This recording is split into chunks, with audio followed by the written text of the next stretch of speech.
The Schroeder house was commissioned by Trust Schroeder at the end of 1923 after the death of her husband. She was left with three children to raise and needed to find somewhere to live because they had to move out of the apartment they previously lived in.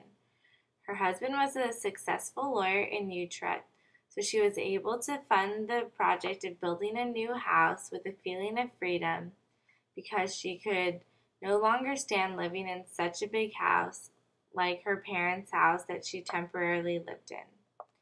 Miss Schroeder was a woman versed in many aspects of the arts and was a part of the social life in Utrecht, which is where she found the architect for the designing of her new home. It was Garrett Thomas Reveld and Miss Schroeder who together created a design for the house.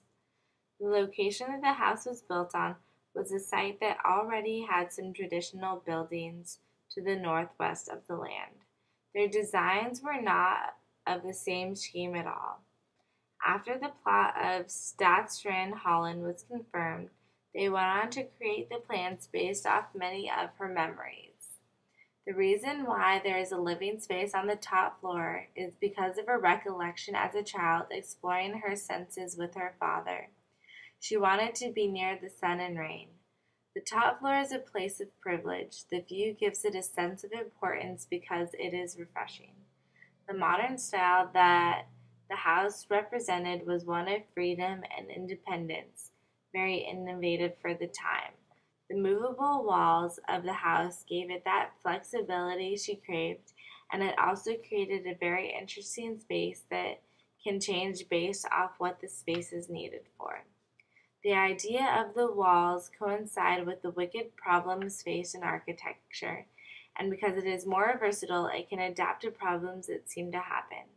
The space that the house occupies creates an aesthetic experience with its abstract rectilinear painted gray and white planes, contrasted with other linear elements painted yellow, black, and red. The space from the walls create perches in an openness of the whole house, especially when all the windows are engaged and enjoyed, to make the space work with the forms inside and out.